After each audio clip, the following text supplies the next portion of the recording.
Salut tout le monde, bienvenue sur La Roue Sans Fin, bienvenue dans cette nouvelle vidéo. Je suis au garage en train de faire quelques travaux. Alors la nuit dernière, enfin hier soir en fait, il y a eu un orage mais d'une folie. Enfin, ces derniers temps, il y a eu plusieurs fois des orages assez violents, mais alors là, ça a battu les records. Je crois que depuis que je suis en camping-car, c'est la première fois où il y avait un orage aussi violent, aussi fort. J'avais même peur à l'intérieur. Parce que je me suis dit, si ça tape, si ça commence à être des grêlons, déjà la violence de la pluie, mais ça a duré peut-être 1 heure, et en 1 heure, je ne sais pas combien d'eau il est tombé, mais un truc de folie. J'avais refait je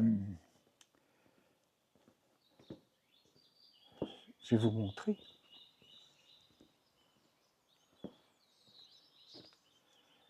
J'ai refait la gouttière.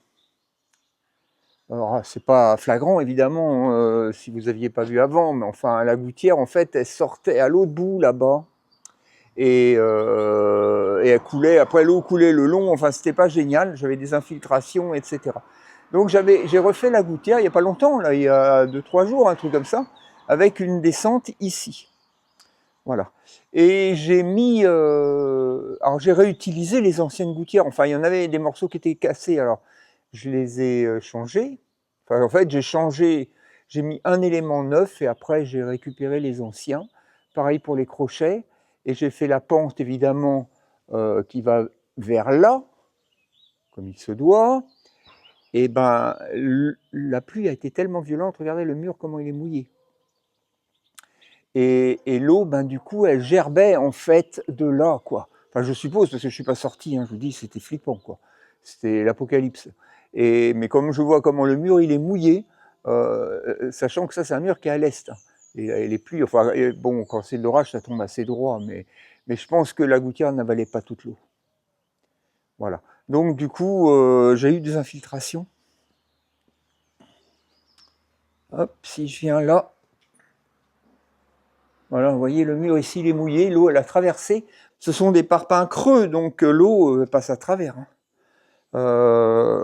Voilà, bon, bah, c'est pas grave, hein. Et là, donc du coup, bah, là aussi, ça a traversé. Alors là, par contre, ça a traversé à travers les pierres. Et ça fait comme oui, comme une rivière ici. Ça a traversé à travers les pierres. Parce qu'en haut, c'est pas mouillé. Vous voyez, en haut, il n'y a pas d'eau, quoi. En haut, c'est sec, hein. De ce côté-là, c'est sec, hein. C'est de l'autre côté, mais je pense que c'est à cause de la gouttière, en fait. Mais là, en fin de compte, la terre, si vous voulez, elle arrive en haut du mur, là, de l'autre côté. Ce mur, il est sous terre, en fait, de l'autre côté. Et bon, ça va changer. Quand j'aurai acheté le terrain, dont je vous parlais dans une précédente vidéo, je vais faire des travaux, ou faire des travaux, parce qu'il faudra quand même un engin, mais voilà comment que c'est. Vous voyez, moi je suis là, mon endroit actuel avec le garage, c'est là, quoi, avec cette allée, quoi, hein. Bon, ça c'est à moi. Là, après, il y a ce mur là qui penche. Bon, bah lui, j'ai envie de l'enlever et de mettre ici à niveau. Tout ça, toute cette butte là, jusque là où il y a les voitures, puisque là, ben là c'est le hangar en question, hein, dont je vous ai déjà parlé. Je ne vais pas en reparler de ça, mais c'était juste pour vous dire que là, toute cette butte, elle va être arasée jusqu'à l'entrée du hangar, de manière à être à niveau avec le parking de l'autre côté. Tout ça, ça va être à niveau, ça va faire une assez grande esplanade. Et à partir du coin du hangar, de l'angle qui se trouve ici, vers là-bas, ça ira en montant, ça fera une pente. Un peu comme chez mon voisin. Vous voyez ? Ici, c'est comme ça, voilà. À partir du bas ici, il y a une pente, puisque le terrain il est un peu plus haut. Donc bah, je vais faire la même chose de l'autre côté. Je vais faire une pente comme ça, je vais faire exactement pareil. Bon, sauf là c'est une pente en béton, je ne sais pas si je ferai en béton, peut-être pas, je vais bien voir. Je vais monter pour vous montrer. Voilà, là je suis sur le haut, donc là je serai en bas en fait. Genre je serai à presque 2 mètres en dessous, quoi. Et à partir de cet angle-là, vers l'autre angle qui est là-bas, là il y aura une pente. Vous voyez, le terrain, il est là-bas.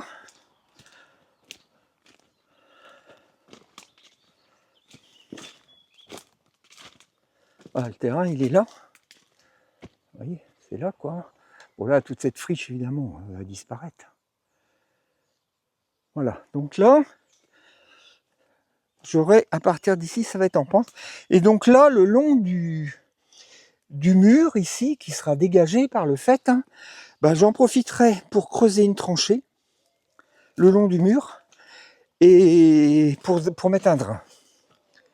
Voilà, de manière que l'eau qui avait tendance à venir par là soit captée par le drain. Bon, peut-être une fois qu'il y aura la pente, tout ça, il y aura moins ce problème par le fait, parce que l'eau, elle aura tendance à suivre aussi la pente, alors que là, elle est un peu bloquée. Mais bon, je préfère prévoir ça, tant qu'il y aura un engin qui sera là, et tout ça, ouais, toute cette terre-là, ça va s'en aller. Enfin, en tout cas, une très grande partie. Niveau du hangar, encore, je sais pas trop. Faut que je défriche pour savoir, mais pour le moment, c'est pas à moi. Alors, je vais pas défricher. Donc, voilà ce qui se passera dans un futur pas trop lointain, j'espère. Et en attendant, ben voilà, quoi. Pour l'instant, je suis là, moi. Puis bon, ben, vous voyez, je campe là. Hein. Bon, ça va. Les gens sont cool ici. Personne ne me dit rien. De toute façon, j'ai le droit, après tout, hein, je suis chez moi. Donc, parce que bon, camping-car, c'est quand même là que j'habite. Hein. Donc voilà. Et puis bon, là, ça me permet de travailler dans le garage. Donc en ce moment, dans le garage, j'avais déjà buriné, enfin j'ai fait ça dernièrement, hein, mais j'ai buriné toutes les pierres là. J'ai creusé tous les joints. Ouais, tous les joints ici, je les ai creusés. Et donc là, bah, j'avais fait aussi, mais là il me reste quelques joints à creuser. Enfin, reprendre un peu des joints comme ici où j'avais pas creusé assez. Donc là, je suis en train de reprendre tous ces joints avec mon burineur. C'est celui que j'avais utilisé pour faire pour casser les contreforts. Donc lui, je l'alimente avec l'EcoFlow. Au début, j'avais fait à la main, mais je creusais pas assez. Ici, c'est assez dur quand même, le béton. Et donc après, je vais refaire les joints. Et ça va être ça, le sujet de cette vidéo. C'est parti.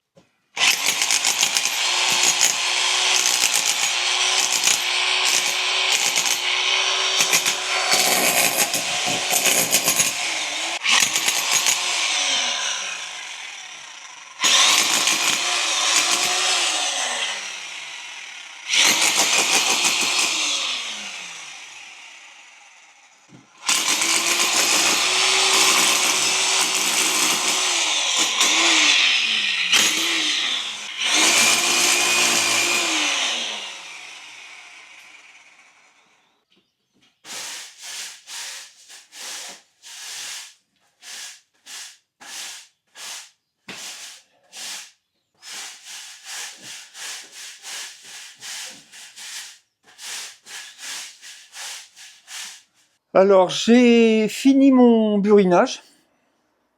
Je pense que c'est bon, là, j'ai assez creusé.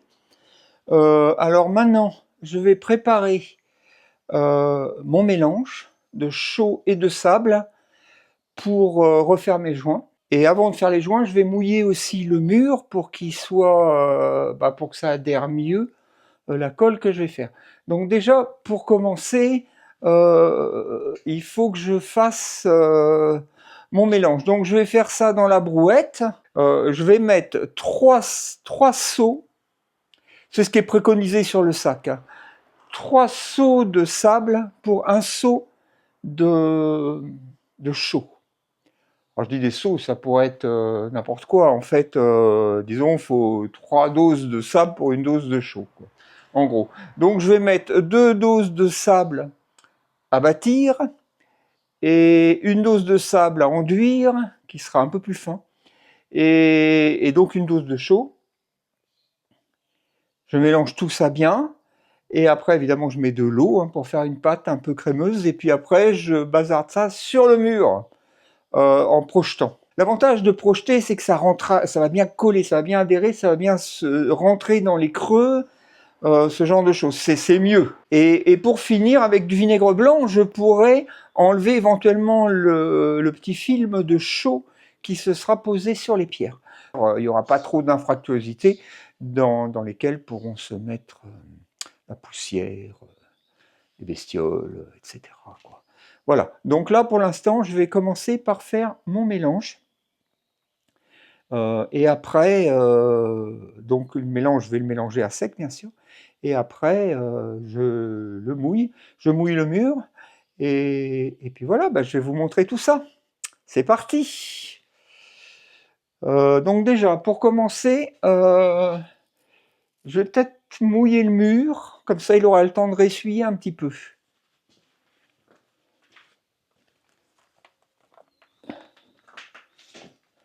Alors, pour mouiller le mur, je vais utiliser ça. Ça, c'est une sorte de Karcher de poche que j'ai acheté.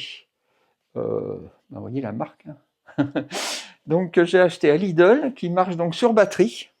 Donc, moi, j'ai pas mal d'outils qui marchent sur batterie comme ça. Donc, j'ai pas mal de batterie, ça tombe bien. Et donc, l'avantage, c'est qu'il n'y a pas besoin de courant. Moi, j'ai pas de courant ici. Hein. Enfin, si, j'ai mon EcoFlow, et pour l'eau, on peut prendre l'eau dans un seau, tout simplement. Donc, évidemment, la puissance, c'est pas la puissance d'un Karcher qui fait 180 bars hein, ou 150 bars. Hein. Ça fait 25 bars. Voilà. Donc, c'est quand même assez léger. Mais bon, c'est pas mal parce que ça permet de mouiller. Parce que si je mouille directement comme ça, en jetant de l'eau avec un seau, je sais pas trop comment, ça va être un peu n'importe quoi. Et là, il y a une petite crépine au bout du tuyau, hein, je mets ça dans le seau. Et donc là, je vais mouiller le mur.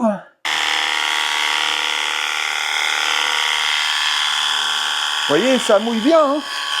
Mais en même temps, ça fait pas une inondation, quoi.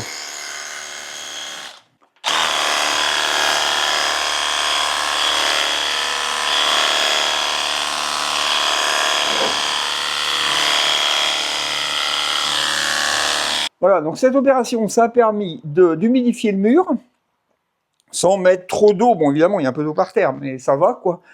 J'ai pas mangé tellement d'eau. Hein. J'avais mis un demi-seau et j'ai consommé à peu près la moitié du demi-seau. Donc, vous voyez, c'est pas énorme. Et ça a permis aussi, donc, d'humidifier le mur et aussi d'enlever un peu la poussière qui pouvait rester. Pour faire mon enduit, je vais utiliser de la chaux blanche, naturelle. Voilà, c'est NHL 3,5.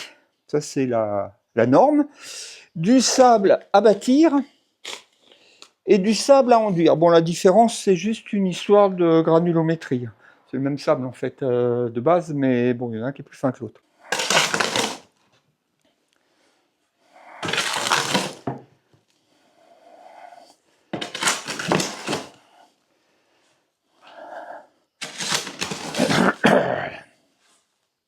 Mon mélange est fait.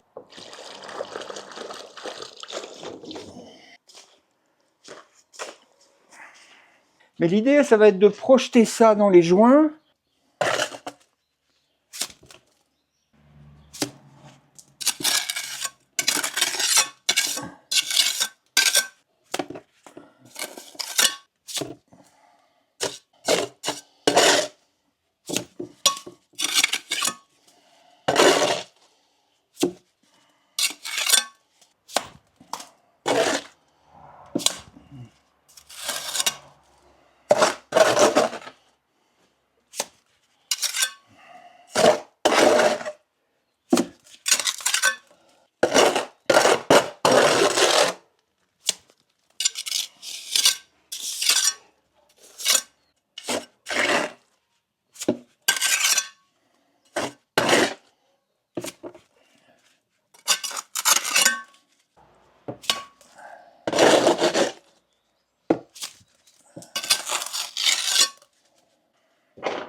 C'est assez long en fait, hein. Je suis pas rendu... je me suis lancé encore un sacré défi, je crois. Mais là, j'étais en train de passer l'éponge pour un peu lisser tout ça et surtout dégager les pierres. Parce qu'en fait, il faut quand même que les pierres soient un peu apparentes au final, hein. Je vous reprends plus tard parce que c'est pas évident de filmer et de travailler en même temps. Donc je vous montrerai par étapes. Là, ce que je vais faire, c'est que je vais continuer à projeter mon enduit. Donc j'ai presque fini, il doit me rester une auge après celle-là. Donc disons que je vais faire à peu près un tiers de ce mur avec une brouette. Voilà, ça prend forme. Je n'ai pas trop filmé en fait pendant que j'étais en train de faire parce que déjà, c'est pas évident avec les mains pleines de ciment de manipuler une caméra. Et... Donc là, l'eau, elle est pleine de sable, hein. C'est pas de l'eau propre, mais c'est pas du tout gênant. Mais là, comme je tartine, alors je fais ça, j'appuie pas trop fort, hein. Faut y aller doucement, quoi, hein. Les joints qui sont que j'ai fait au début de la journée, là, je peux nettoyer les pierres parce que le joint, il a bien durci. Par contre, ce que je viens de faire, là, je pourrais pas trop. Donc ça, je ferai ça soit un peu plus tard ce soir ou demain, quoi. Je vais voir. Peut-être un peu plus tard. C'est ça le problème, en fait, avec ce genre de boulot, c'est qu'il y a des temps de latence, en fait. On est obligé d'attendre un peu que ça prenne pour réintervenir dessus. C'est un peu comme quand on fait des enduits grattés. Bon, avant de gratter, on est obligé d'attendre que l'enduit tire un peu. Bon, là, c'est un peu la même chose, sauf que c'est avec l'éponge.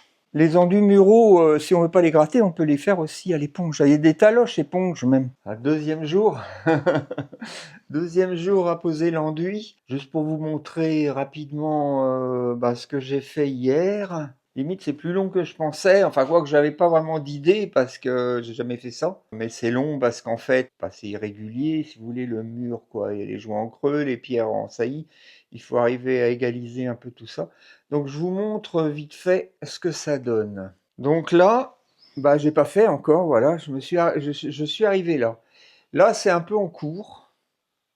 Dans le sens où il reste encore les pierres à renettoyer au vinaigre. Voilà, ici j'ai passé du vinaigre et donc j'ai rincé bien sûr. Alors j'ai pas fait le bas, hein, j'ai fait que les pierres qu'on voit bien en fait, voilà ce que ça donne. Donc si je prends un peu de recul, voilà ce que ça donne. Et là-bas donc c'est pas fait.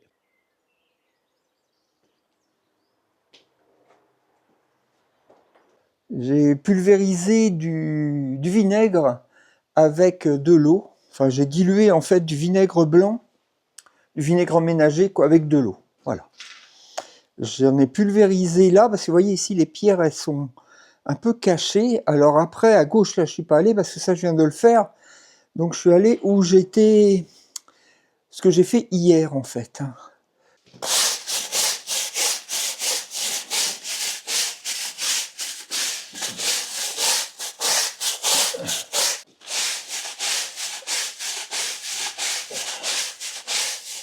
Bon, voilà, j'ai passé le balai.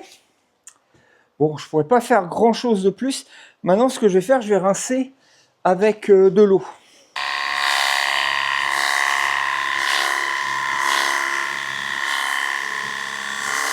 Voilà. Du coup, vous voyez, les pierres, on les voit bien. On voit le lait qui a coulé, le lait de chaud qui a coulé. Là, on voit bien la limite où j'ai arrêté avec le Karcher pour l'instant. Je vais faire le reste, bien sûr, mais j'avais plus d'eau. Mais vous voyez, les pierres sont bien apparentes. Le fait d'avoir utilisé du sable à bâtir, mélangé avec le sable à enduire. Donc le sable à bâtir est plus grossier, il y a une granulométrie plus grande que sur le sable à enduire, qui est plus fin. Mais du coup, vous voyez, on voit tous les petits cailloux qui sont dans le sable, donc ça en rajoute, ça participe un peu à l'aspect du mur, quoi. On retrouve un peu toutes les étapes sur ce mur, donc dans cette partie, j'ai creusé les joints, mais c'est tout. Voilà, ici je suis au stade où je rebouche les joints avec le mélange de chaux et de sable. Donc je vous rappelle, hein, 3 parts de sable pour 1 part de chaux. Donc moi je fais au seau, mais ça peut être n'importe quel récipient. Mais enfin, voilà, c'est 3 parts de sable, 1 part de chaux. Donc c'est important de garder toujours le même dosage. C'est surtout pour avoir le même effet partout, notamment en termes de couleur. Dans cette partie-là, alors ça c'est, j'ai fait ça, c'était ce matin, donc j'avais fait la même chose que ça. Et après à l'éponge, j'érode un peu à l'éponge l'ensemble, quoi. Hein. Donc là, j'ai passé l'éponge. Et après ici, donc voilà, là j'étais un peu là avec l'éponge. Voilà, ici, j'ai passé le... Donc là, ça, j'avais fait ça un peu avant. Et là, je viens de mettre le vinaigre. Donc je mets du vinaigre, en fait, pour enlever un peu le film de chaux qui peut se trouver sur les pierres, pour qu'on voit un petit peu plus les pierres. Voilà.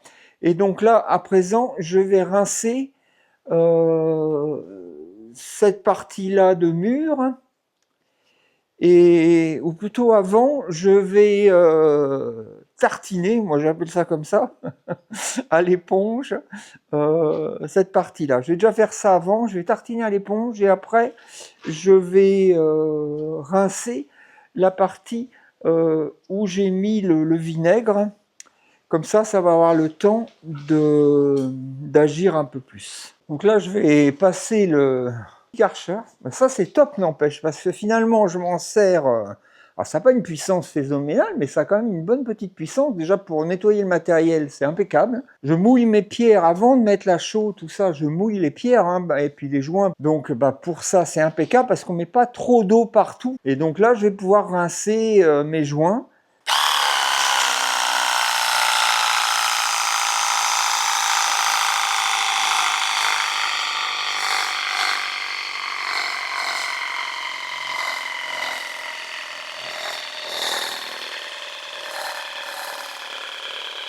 Bon, par contre, la batterie est bonne à changer. Je vais chercher une autre batterie. Oh, je vais chercher une autre batterie.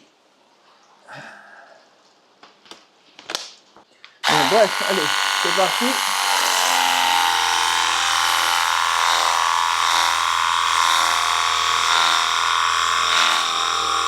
Ça nettoie super bien. Bon, après, évidemment, il faut que je ramasse un peu l'eau, mais bon, ça va. J'ai pas la grosse inondation parce que je suis quand même obligé d'utiliser bien de l'eau pour rincer mes pierres. Mais ça, franchement, ça marche super bien. Je vous ai montré dans cette vidéo comment faire des joints entre les pierres. Donc des joints à base de chaux. Donc c'est un mélange de chaux et de sable, donc avec 1 part de chaux pour 3 parts de sable. Et donc il s'agit de faire un mélange assez souple, on va dire, hein, pas trop sec non plus, pas trop mouillé non plus. Faut trouver la bonne consistance. Ça, c'est en faisant qu'on s'en aperçoit. Évidemment, dans un premier temps, il faut défaire les anciens joints. C'est ce que j'ai fait de ce côté-ci. Donc il faut buriner tous les anciens joints. Bon, ici, c'était des joints qui étaient déjà pas très beaux au départ, donc ça n'a pas été trop difficile à faire. Ensuite, évidemment, mouiller le support.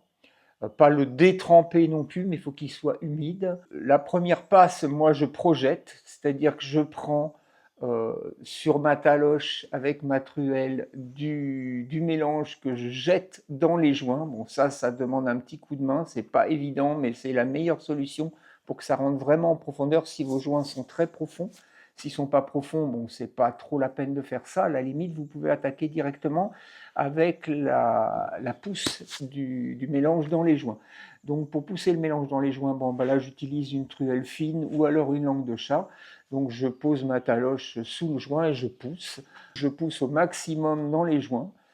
J'attends que le mélange tire un petit peu, c'est-à-dire qu'il va commencer à sécher un petit peu, mais très légèrement, donc au bout peut-être d'une petite heure. Après, je vais prendre une éponge humide, enfin même bien mouillée, et puis je vais vraiment étaler au maximum les joints sur les pierres et dans les pierres pour donner quelque chose d'uniforme, pour enlever un peu toutes les marques de truelle et de langue de chat. Donc je fais ça sur toute la surface. Après, j'attends bon, bien 24 heures, hein, c'est pas mal.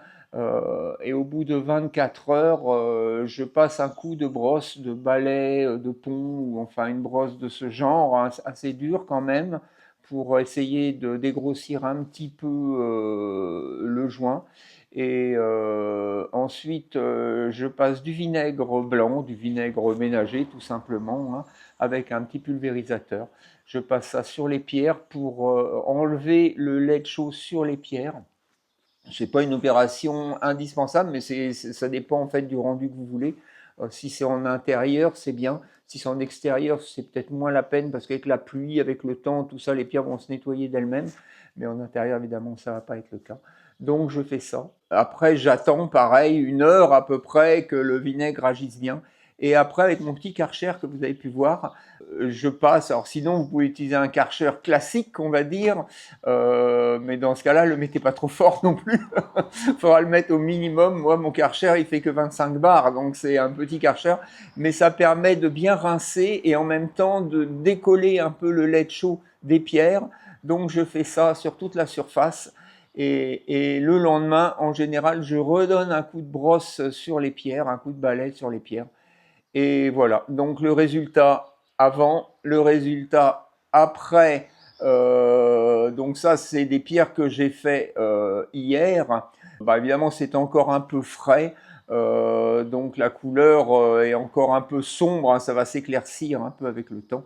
Ça deviendra un peu plus clair. Après, ça dépend aussi du sable que vous mettez. Moi, j'ai mis du sable que j'ai acheté ici en Charente-Maritime, donc du sable de la région.